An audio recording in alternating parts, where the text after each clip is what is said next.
a los estudiantes del aula virtual.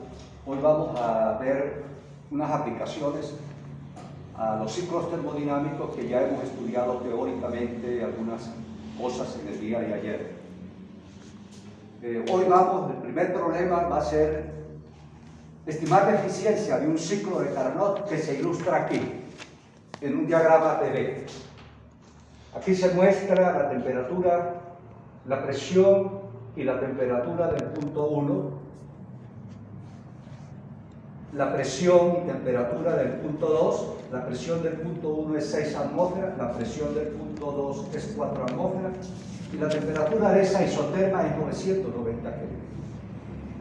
Vamos a efectuar una expansión isotérmica en esa trayectoria 1-2, seguimos hasta la trayectoria 3, 2-3 a lo largo de una expansión adiabática. Recordarán ayer los cilindros, los pistones, las turbinas que vimos en los sistemas de flujo, que se corresponden a esta idea del problema de hoy. La presión del punto 3 la conozco, que son 2 atmósferas. Luego, siguiendo la idea de Carnot, a lo largo de la trayectoria 3-4 se comprime isotérmicamente hasta alcanzar el punto 4 a lo largo de una isoterma cuya temperatura no conozco. Y luego comprimimos adiabáticamente a través de una adiabática que pasa por el punto 1-4 y me piden estimar la presión del punto 4. También me piden estimar la eficiencia del ciclo, que es el trabajo neto sobre la energía suministrada, o trabajo neto sobre QA, que es el calor, la zona donde se suministra el calor al ciclo, acá durante la expansión isotérmica. Entonces pudiera calcular el trabajo neto del ciclo y utilizar esta fórmula. Ayer también desarrollamos con detalle que la eficiencia podía ser igual a 1 menos el calor cedido a los alrededores del ciclo, Q sub B, durante la compresión isotérmica, sobre el calor suministrado del ciclo en la expansión isotérmica. Y eso también, por el análisis que hicimos, es igual a 1 menos la temperatura de la isoterma T sub B, la temperatura de la fuente a baja temperatura, sobre T sub A. Conozco T sub A, pero no conozco T sub B. Me dicen también, ilustra el ciclo en este diagrama universal de las máquinas térmicas, muestra el ciclo en un diagrama temperatura-entropía y muéstralo también en un diagrama de Fourier.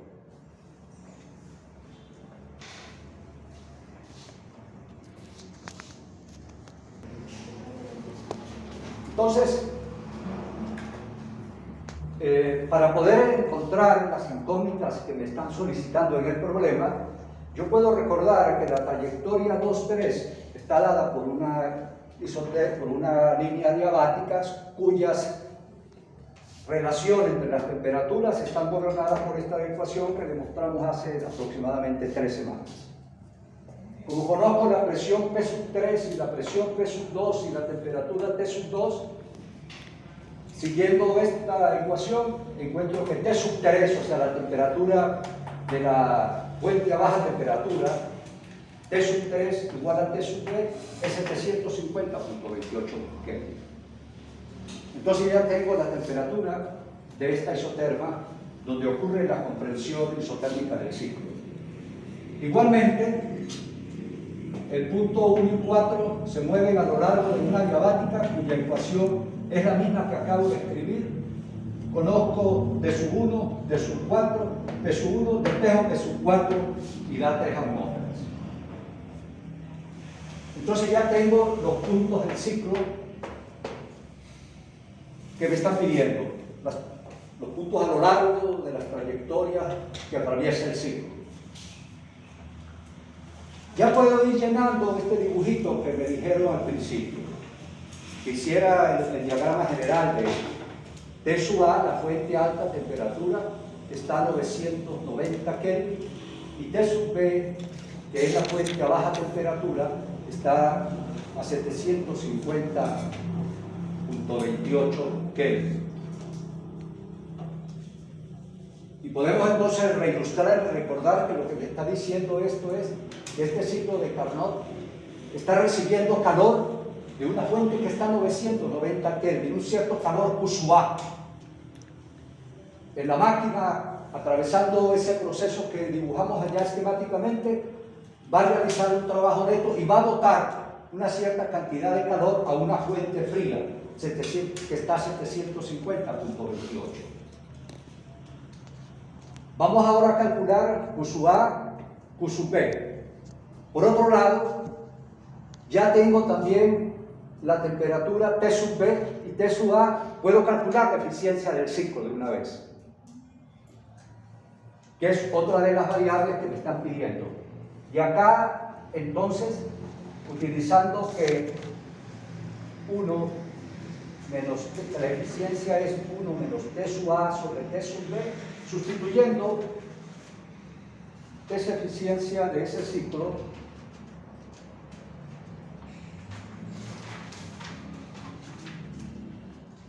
da 0,24. O sea que ese ciclo de Carnot que tenemos acá trabaja con una eficiencia de 0,24. Voy a terminar de completar este diagrama, voy a buscar el trabajo neto, voy a buscar el calor Q-A y el calor Q-B. Voy a borrar esto.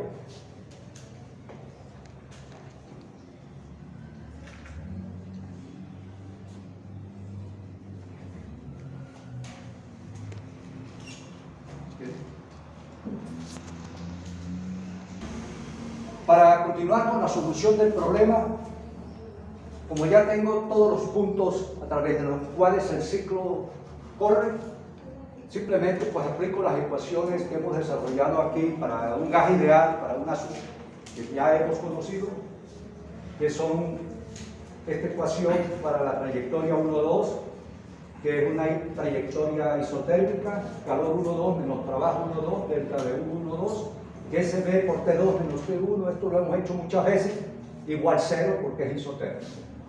Y acá, inmediatamente nos damos que el calor 1,2, que es simplemente Q-A, el calor que se le está entregando al ciclo, es igual al trabajo 1,2, y esta ecuación la hemos aplicado aquí como 10 veces, 20 veces.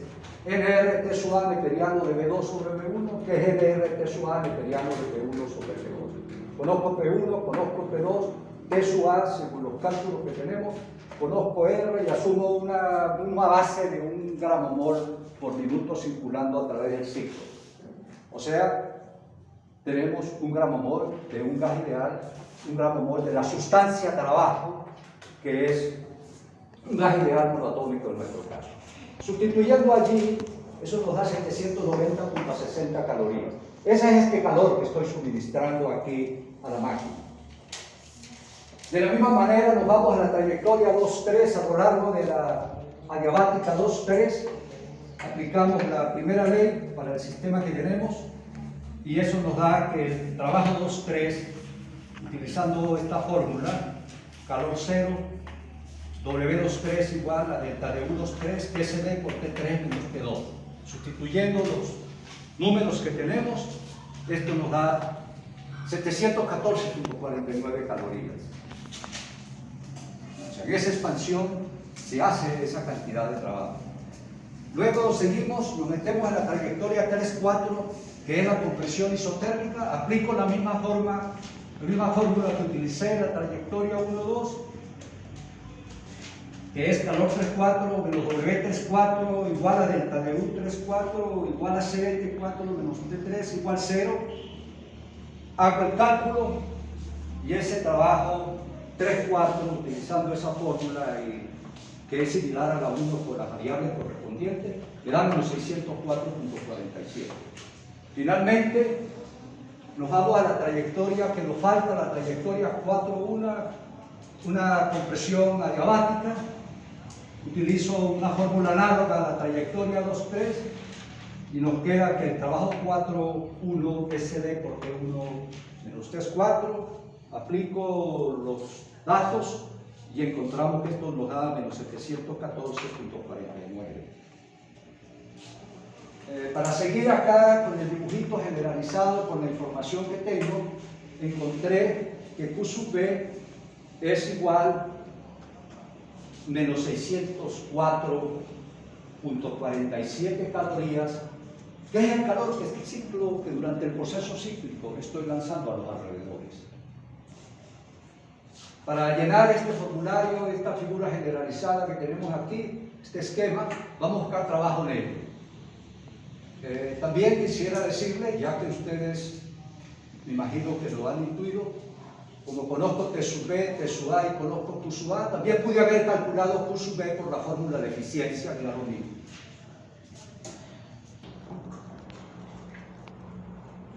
Bueno, como ya hemos llenado la pizarra, por allá los muchachos del aula virtual, pues pueden hacer ahorita un respiro.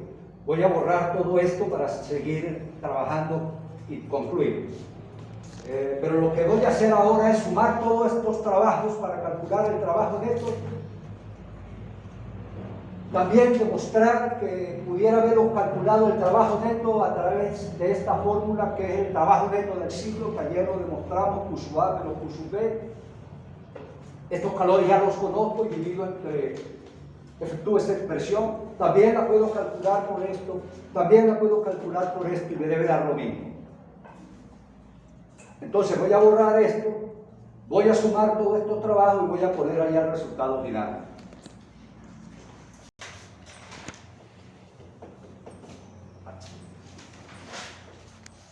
Bueno, ahora, tal como dijimos hace rato, calculamos el trabajo neto, que es igual a la integral cíclica del trabajo en todo el ciclo, que es igual a la integral cíclica del calor, y eso es Q sub A menos Q sub B, y eso es el trabajo en el proceso de expansión, que es 797.60, menos el trabajo en el proceso de compresión isotérmica, 604, eso da 193.13 calorías.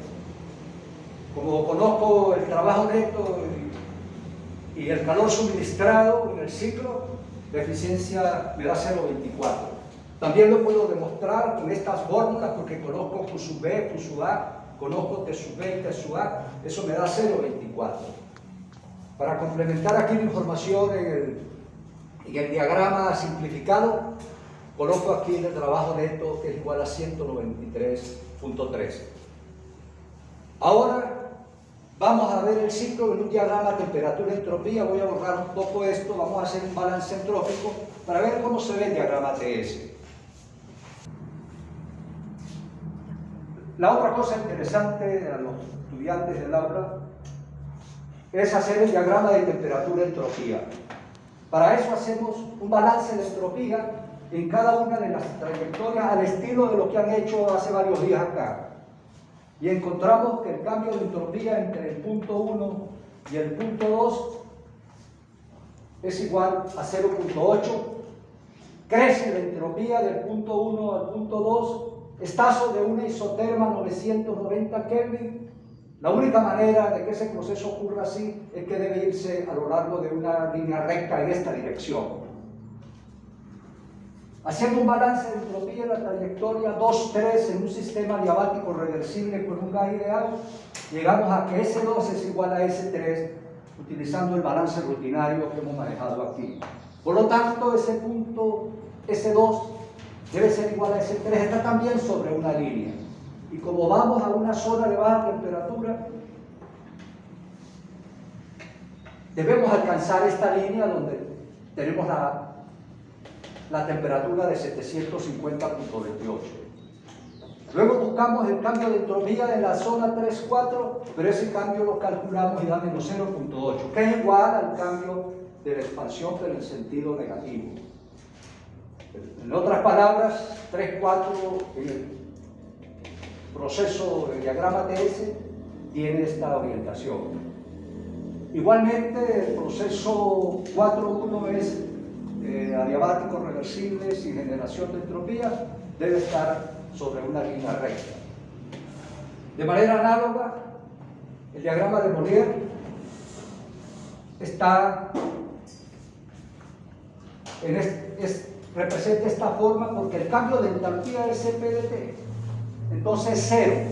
Usted debe estar sobre una línea recta porque H2 es igual a H1. Como la entropía crece en esta dirección,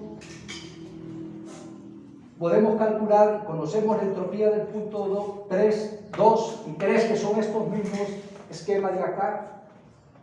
Entonces aquí también se cumple de que el proceso 2,3 debe ir en esta dirección y el proceso 4,1 debe ir en esta dirección. Similar, análogo a lo que acontece allá en el diagrama de la entropía.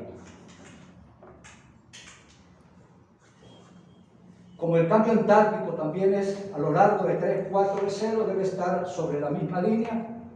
Lo único que tenemos que intuir es que cuando un gas o una sustancia tiene una alta temperatura, tiende a tener una mayor entalpía que a bajas temperaturas. Entonces, el proceso debe acontecer a lo largo de un rectángulo también en la escala de esto.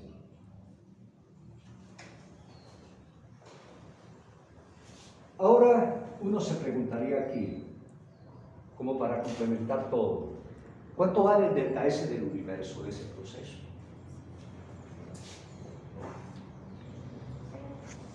Cero. Para cerrar el problema, como una aplicación interesante, vamos a calcular el delta S del universo, que va a ser igual al delta S del ciclo más el delta S de los alrededores al ciclo, que son el par de fuentes térmicas, la caliente y la fría. En otras palabras, el delta S del ciclo es 0, ya lo hemos demostrado, y el delta S de los alrededores está compuesto de un componente que está asociado con la fuente a alta temperatura, que desde el enfoque de los alrededores es calor que está saliendo de los alrededores.